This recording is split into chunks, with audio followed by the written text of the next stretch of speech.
Bonjour à tous, j'espère que vous allez bien. Si vous êtes nouveau, welcome. Si vous êtes des habitués, welcome back. On se retrouve aujourd'hui pour une nouvelle vidéo un peu dans l'ambiance festive de Noël avec mon sapin juste derrière.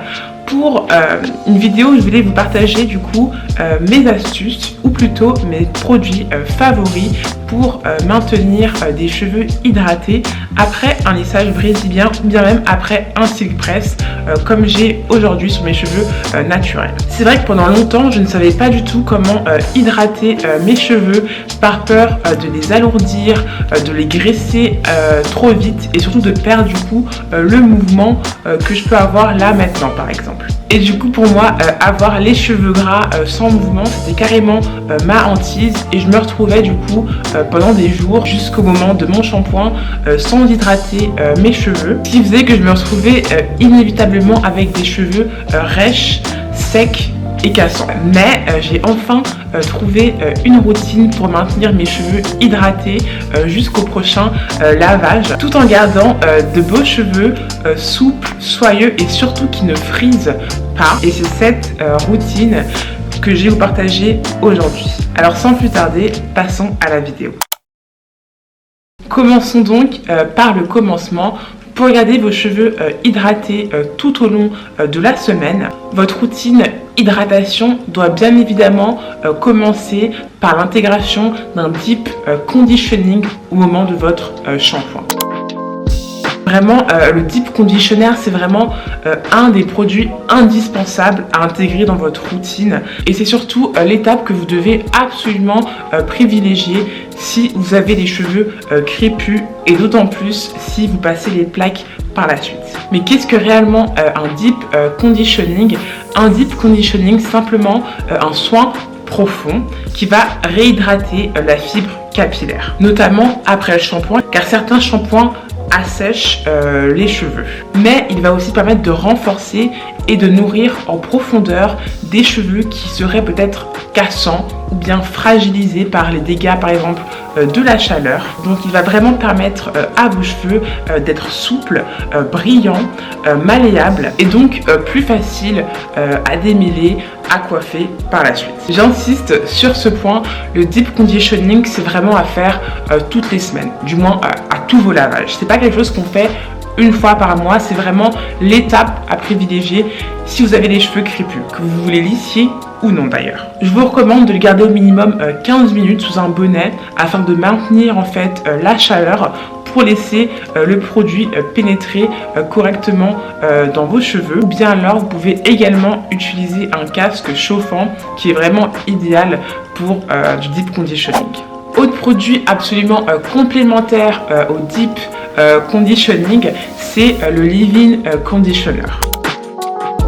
Qu'est-ce qu'un leave-in conditioner cette fois? C'est simplement un soin très similaire à ce que vous pouvez retrouver dans l'après-shampoing par exemple, mais qui s'applique après votre shampoing, donc après même le deep conditioner sur cheveux humides et qui ne se rince pas. C'est vraiment un produit idéal pour les cheveux secs, mais surtout pour les cheveux poreux, c'est-à-dire les cheveux qui ne gardent pas en fait l'hydratation et qui du coup vont s'assécher très vite. Donc en soi c'est idéal pour les cheveux crépus.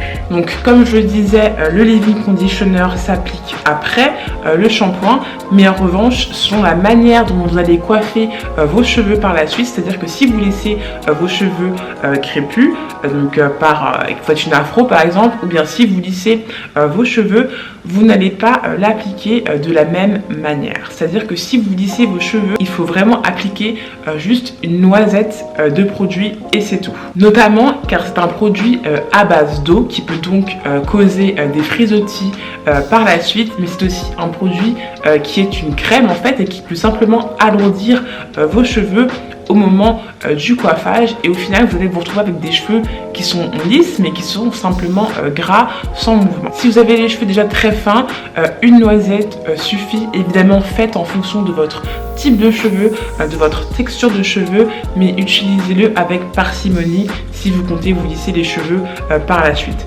J'utilise comme toujours pour ma part la gamme de chez Moisture, la gamme Jamaican Castor Oil, mais si vous n'aimez pas du coup les leave-in conditioner crème, il y a aussi un leave-in conditioner spray que je mettrai à l'écran de chez Moisture, où il y a aussi le leave-in conditioner de chez Way qui est très bien également et qui sont aussi très bons. Donc maintenant, une fois que le leave-in conditioner a été appliqué, soit vous laissez vos cheveux sécher à l'air libre, soit vous allez passer du coup au sèche-cheveux. Mais une fois que vos cheveux du coup sont secs, c'est le moment de passer au fer à lisser. Mais avant d'appliquer la chaleur, je vous recommande d'utiliser un sérum avant lissage.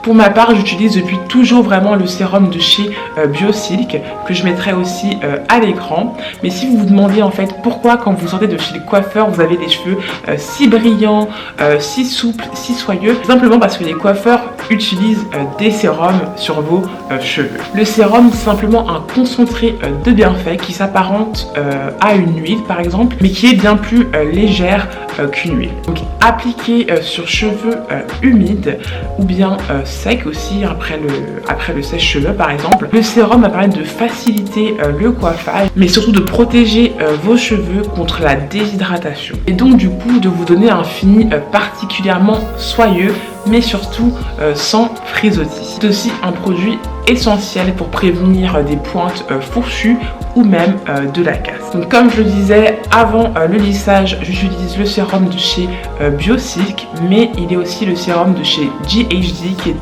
très bien également. Je passe très rapidement dessus pour vous dire également que les sérums ne s'utilisent pas uniquement avant le lissage, mais ils peuvent évidemment s'utiliser après le lissage en finition.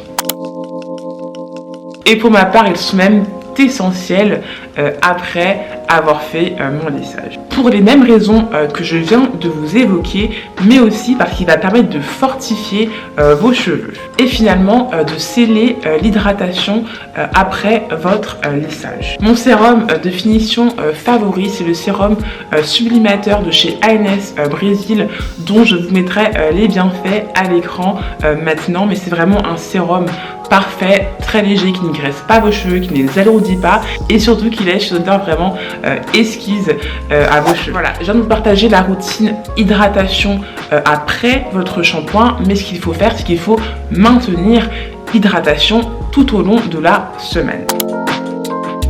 Donc il faut intégrer d'autres gestes pour maintenir cette hydratation sans pour autant alourdir vos cheveux jusqu'au prochain lavage. Donc même si vous connaissez mon amour pour les huiles, notamment les huiles ayurvédiques, il va falloir les mettre de côté, du moins jusqu'à votre prochain lavage. Les huiles, utilisez-les plutôt en soins pré-lavage et privilégiez encore une fois ici les sérums.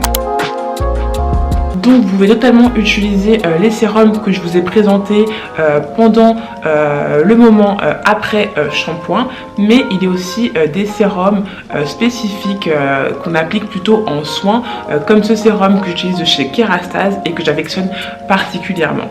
C'est un sérum que j'applique, je dirais, une fois tous les 2 jours ou tous les 3 jours et que je laisse du coup poser la nuit.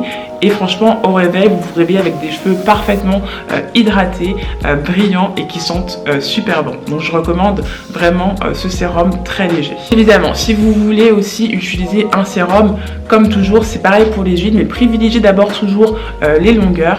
Appliquez vraiment une micro-goutte que vous massez dans vos mains.